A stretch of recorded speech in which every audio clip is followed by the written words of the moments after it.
Bread ছাড়াই sandwich ভাবছেন সেটা আবার কি করে হয়? স্যান্ডউইচের নাম শুনলে প্রথমে আমাদের মাথায় আসে 2 পিস পাউরুটির মাঝে বিভিন্ন মজাদার ফিলিং দেয়া একটা নাস্তার কথা, কিন্তু আজ আপনাদের ব্রেড ছাড়াই স্যান্ডউইচ তৈরি করে দেখাবো। চলুন দেখে নিই প্রস্তুত প্রণালী। প্রথমে একটা মিক্সিং বলে আমি সুজি নিয়ে নিলাম মেজারমেন্ট কাপের 1 কাপ পরিমাণ।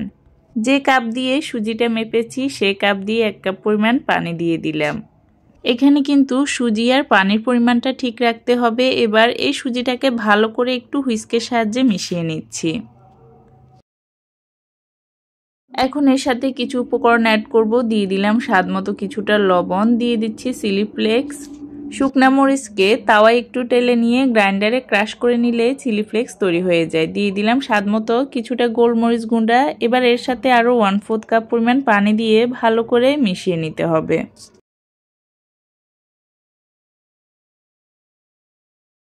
এখন এই ব্যাটারটাকে 30 মিনিটের জন্য রেস্টে রেখে দিব। এর মাঝে সুজিটা কিছুটা ফুলে উঠবে। ফিরে আসলাম 30 মিনিট পর। এবার এর মধ্যে কিছু ভেজিটেবল অ্যাড করব।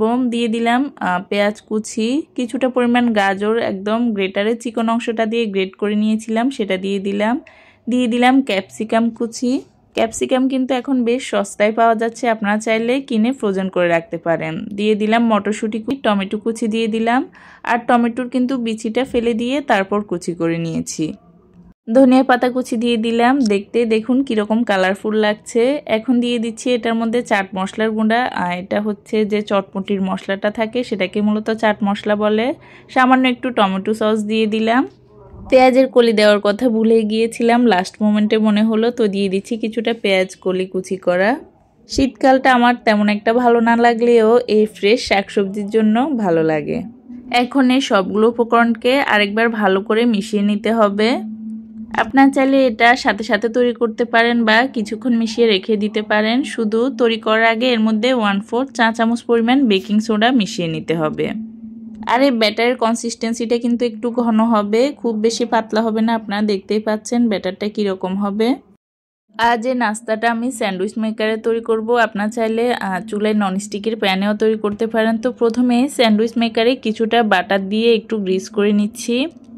বাটার পরিবর্তে তেলও দেওয়া যাবে, কোনো সমস্যা নেই। এবার আগে থেকে যে ব্যাটারটা রেডি করে রেখেছিলাম সেখান থেকে কিছুটা ব্যাটার প্রথমে দিয়ে দেব।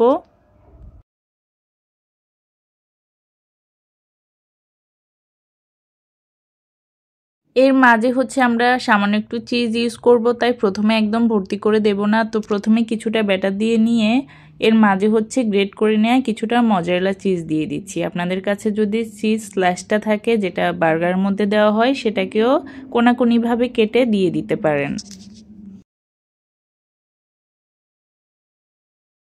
এবার উপর থেকে আরও কিছুটা ব্যাটার দিয়ে চিজটাকে ঢেকে দিচ্ছি।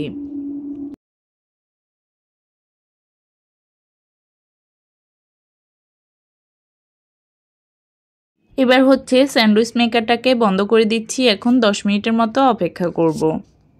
আপনারা যদি চুলায় তৈরি করেন তাহলে প্রথমে প্যানের মধ্যে সামান্য একটু তেল বা বাটার লাগিয়ে নেবেন। এরপর হচ্ছে ব্যাটারটা দিয়ে সেটাকে একটু স্কোয়ার শেপ করে নেবেন।